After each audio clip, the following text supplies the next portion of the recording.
What is up, guys? It's SS Modern Warfare here, Gamertag Banter Chicken, and welcome back to another ApparitionNET video. A lot of people have been requesting more AppNet videos, so here we go. In this video I'm just going to basically give you an overview of ApparitionNET. A lot of people ask me on AIM when they're inquiring about it, not sure if they want to buy it or not. They always ask me, what's included, what's in the tool, can I have screenshots, can you show me what it looks like. So in this video I just want to go over everything that's currently in the tool, what each thing does, and yeah, just give you a basic overview of it for people who are, maybe curious about it, or who are not sure if it's worth the price or something. Then hopefully this will answer your questions on that. So basically, let's start off and launch it. Now, you need the necessary plugins for it to connect, which are XBDM, because you need Xbox 360 Neighborhood connected to your console. You need RPC or XRPC, one of the two, and JRPC for the connection. So let's go ahead and launch ApparitionNET right now. And you must always run it as administrator. That is quite an important thing because ApparitionNET needs to create certain folders for you to store stuff like stat files and cheat packages inside. And if you don't run it as administrator, then it doesn't get the correct permission to create those folders, which generally means that it's going to throw up an error or something like that, which is why you need to run it as administrator every single time. The reason I didn't is because I've gone into properties, into compatibility, and checked the box to always run as administrator, so all I have to do is double click it and it will run it as administrator. So anyway, what you want to go ahead and do is log in once the tool opens. So you can log in here, you just enter your username and your password, and you can click the remember me box, which will not require you to log in every time you open the program. So when you log in, it will ask you if you want to connect to the console. You just say yes and it will connect, and you just give it a second to check everything's good with your login, and it should change to say that your membership type up here, and you have got the tool open and ready to use. Okay, so let's look down the bottom right first of all. We've got three icons here. The first one is the style changer, so you can change the general look and color scheme of the program. At the moment, the default one is black, but you can change it to any other color you wanted. I could change it to white, for example, or red, and just whatever you want. You can change the style. Green, anything you want. I kind of like the default black, which is kind of why we made it the default one, because we think it looks the best, but it's totally up to you. You can change it to whatever you like. Okay, so next to the style changer, you've got the Reconnect button. So if you weren't able to connect the first time because you didn't have Neighborhood connected or the correct plugins, instead of having to restart the program, once you do have everything set up for the RTE connection, you can just click the Reconnect button and it will just prompt you again if you want to connect. You can just say yes and it will connect you.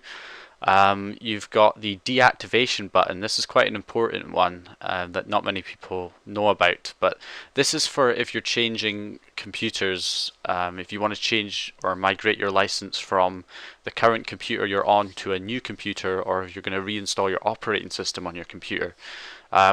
We use a hardware ID system to identify your computer. Now, this is because an ApparitionNET license covers one computer and one console, so we don't really that is what the license covers. It's one computer and one console, not 5 computers and one console. So you get an activation box when you install ApparitionNET or try and run ApparitionNET on a new computer, which requires an activation code. So you may be thinking, well, do I have to buy ApparitionNET again if I'm moving to another computer, or if I'm going to be reinstalling my operating system? The answer is not. If you use the deactivation button, you get one free hardware ID or CPU key change for free. So you can use that if you're switching to another computer, but I wouldn't recommend you use that because you can just use the deactivation button for free every time. The way the deactivation button works is you deactivate your copy, and it gives you one warning, so please do not do this unless you've been requested to, or you're going to be reinstalling your operating system. Just don't do this unless we request it. If we haven't requested you to send us a deactivation code, we won't accept it. So you have to wait for us to request you to do this first if you're going to be reinstalling your operating system or moving to another computer. So when you click OK to this, and like I say, only do this if we request it, never ever do this otherwise, because it will deactivate this copy of ApparitionNET on your computer. When it deactivates it, it means if you reopen the program, it's going to say that you need to activate again, and it will give you a deactivation code when you click OK. Now what you can do with this deactivation code is you can send it to either me or ApparitionNet on AIM or Kurosaki.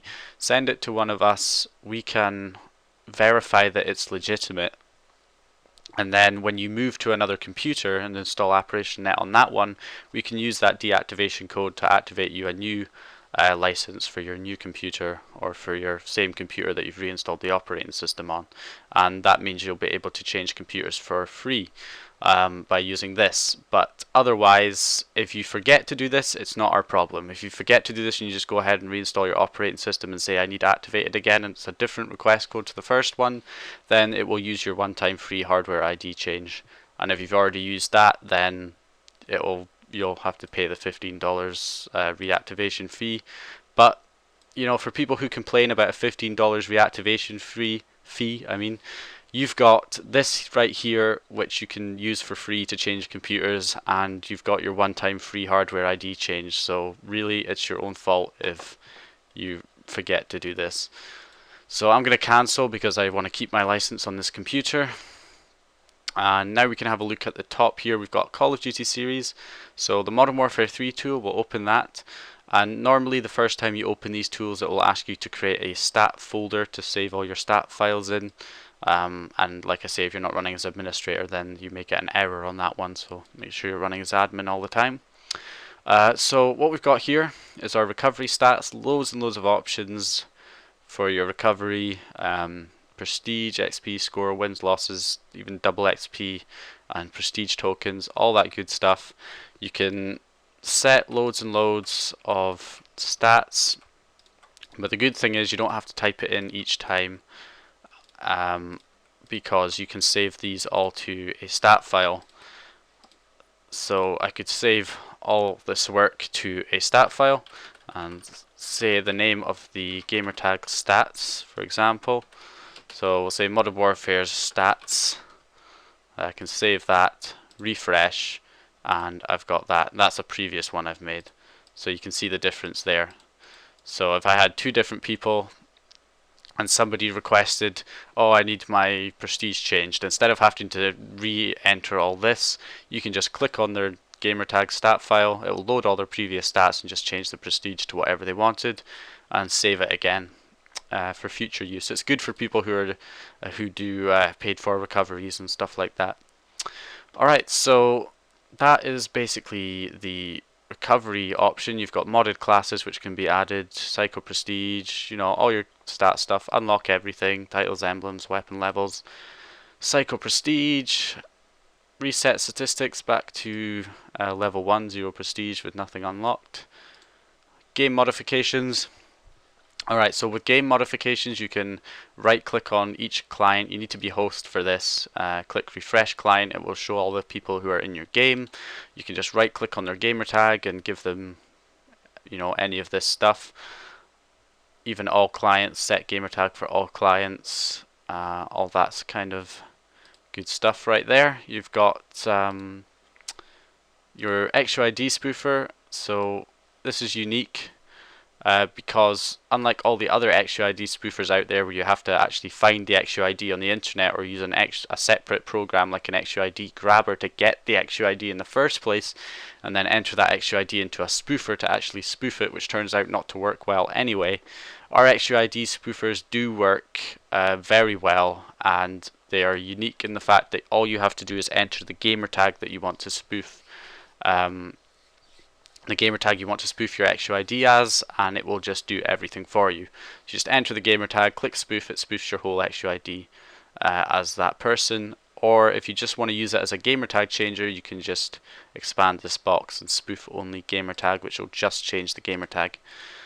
Then you've got send game text to client. So you can select a client and send a message, kill feed text or middle text. You've got kick message, so you can enter a message and then right click and kick the player and it will display that message. You were kicked for being an asshole in game or something like that. Then you've got edit selected client's gamertag. Does what it says in the tin. It will edit the person's gamertag. I am not connected to Xbox Live right now, guys, which is why I'm getting errors. And yeah, I'm on Modern Warfare 3, but I'm not even in a game, which is why it's giving me errors and stuff. But force host, so you can get host in a game pretty easily. Just use force host when you're in a lobby. It'll put you in a game on your own, and then people will join once you're in the game, which guarantees you host. You've got Hud Elements, so you can send Hud element text and shaders. You can use the quick placement to select a place on the screen for the text to appear, and a delete button to delete them afterwards. Send server commands and console commands. So if there's DVARs that you know work in Modern Warfare 3 that we haven't included, you can manually send them using these server commands and console command boxes. You've got game mods, super jump, XP lobby for these different game modes. Off-host mods we've just added in quite recently in R39, so you've got all these mods for off-host. The thing about the XP lobby is Modern Warfare 3 has some kind of protection. So if you set the XP too high, and then the first kill will kick you back to the lobby, and if you set it still too high, not as high, not ridiculously high, but it's still, if you set it pretty high, then it will just reset you. So you have to find a nice balance where you can get maybe like 1 level per kill or something like that, or a few levels per kill in order for it to stick. And then you've got objective text as well. Okay, so the other tools are pretty much the same. I spent quite a long time on the Modern Warfare 3 tool because it has the most features in it at the moment. I'm sure when we put Black Ops 2 and Ghost, they'll probably have even more. But anyway, pretty much the same general stuff on all these other tools. You've got your game modifications in here, extra Id Spoofer, Hud Elements, all that stuff. Then you've got zombie modifications for Black Ops 1, so you've got all these quick mods. You can send DVARs as well through console commands. You've got unlimited money clients, so that's your points for each person in the game. Extra Id Spoofer for zombies, and yeah, send messages, unlimited ammo, super jump, no fall damage, god mode. Then we've got Modern Warfare 2, again pretty much the same general thing with that as well. You got your HUD elements, you got your public cheater for off-host, you got your clients, you can derank players. In this one you can actually set specific stats for a client right here, so you can specifically set stats for each person in the game if you wanted to, which is a very, very handy feature in there. And your extra Id Spoofer, which is in every COD. World at War. World at War is a bit different. There's not a hell of a lot of stuff we decided to put in there because World at War, I mean, it's an old game, but there are some unique features. You've got your the recovery stats, of course, with your unlock all, psycho prestige, all that good stuff. It just saves you from loading a mod menu if you're doing recoveries for people, so that you can do like all these different games for people without having to manually load up patch files and stuff that takes too long. Then you've got game modifications, so you've got some basic game modifications in here. You've got your actual Id Spoofer or gamertag changer. You've got cycle gamertags, a unique feature. It just cycles your gamertag through loads and loads of different options. Enable ban bypass is basically a mod menu ban bypass. So when people ban you from their games with their mod menus, you can just enable the bypass and join straight back, and you won't be banned anymore. You've got your server commands, your console commands, send game text to client, middle text, kill feed, or say text. You've got cheats. Cheat packages are really good. You can create your own file, which is .nif file on your desktop, enter loads and loads of DVARs in there, and then you can load them in here as a cheat package and just click on it, and it will load all those DVARs that was in that file that you created. You've also got, of course, your clan tag. You can set a custom clan tag or one of the presets, which are banned clan tags that you can't normally get. And that is COD 5. Modern Warfare is the same, apart from the fact it's got Force Host added in here. But other than that, it's literally pretty much the same tool for COD 4. And that is it. That's our Call of Duty tab. Black Ops 2 and Ghosts are currently being worked on. Black Ops 2 is the next COD game to be released in the next update. Then we have other games. We've got 007 Quantum of Solace, which is made by Activision, so it's similar to COD. So you've even got a FPS counter and all that kind of stuff. You've got a console sender, loads of options. Halo 3 is a big one. I'll briefly show you it. I'm not going to enable the auto map loader because I'm not on Halo 3, but you've got quick mods, you've got player settings, vehicle options, more vehicle options, bypass banhammer, game options, aimbot, refresh map. There's loads and loads of options. I'm making a full separate tutorial on this Halo tool because there's a lot of options in there. Then we've got arcade games. Geometry Wars 2, we've got Space Invaders, there's Score, Chains, Sonic Adventures. I haven't personally used all of these tools myself. Rings, Score, Lives for Sonic, same on that one. Banjo-Kazooie, you've got Notes, Set, Eggs, Feathers, Tokens, Items, all that stuff. Duke Nukem, Unlimited Ammo, Hide Gun, quite a lot. And leaderboards, all that stuff. Community tools, Counter-Strike's coming soon. We've got Id Spoofer for parties. That's what this one is for, not for the ones in game are for specific games. This one is for parties only. You've got a gold spoofer as well. Again, that's not going to work because I'm not on Xbox Live. But the way the gold spoofer works, it's really for offline files that don't include gold spoofing. You can just click the button and it will activate gold spoofing for offline files. Console Manager is a new one. We've got to fix the temperature readers on there in the next update, but this is actually quite a handy feature because what it does is, so you click Fetch Console Data, and what that does is it grabs all the information that is on your console. We have to fix the temperatures because it only reads the CPU key temperature, and for some reason it puts that in for all the other ones. We're going to fix that in the next update. But the really handy thing is it gives you your CPU key, your current title ID, and yeah, it's quite handy because, for example, it also shows your actual ID. I am not actually on Xbox Live. I think I've said that quite a few times now. I'm not connected to Xbox Live. If I was, then it would show my actual ID in here, but I'm not connected, so it doesn't. But it shows your kernel version.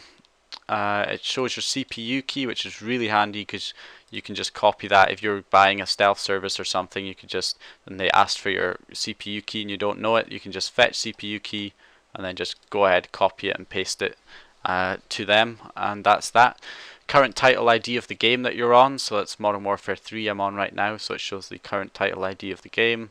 So it's quite handy. We might add some other features in here as well, like title update version and stuff like that. So yeah, so that is everything I believe at the moment. Oh, also file, you can shut down your console, you can reboot your console, you can edit the software settings, which to be honest we haven't really worked on this. This is basically just shows your license and yeah, about the software. And then you've got news, tells you what's been released in the last update. So in R39 we added Halo 3, we added the console manager, we fixed background, fixed MW3 GUI and MW2 GUI. We also added Modern Warfare 3 off-host options. And then you've got check for updates, which just checks to see if there's any new updates available. So if you're on the latest version, it should not say that there are any more updates available. In terms of actually updating, and this is something I'd recommend you guys do, because just the way Windows is, it doesn't kind of like the updater. So I'll just manually find it. Right, so we go in here and Silico Products, ApparitionNET. What I'd suggest you do is you right click on the updater and you create a desktop shortcut of it. Just because sometimes the way Windows is, and it's kind of annoying, is when there's a new update available and you say yes, update, it's not running the updater as admin because you're doing it through ApparitionNET. So what basically happens is you say update and then it just keeps, it says update completed instantly, and then it prompts you to do the update again and again and again. It gets stuck in an infinite loop.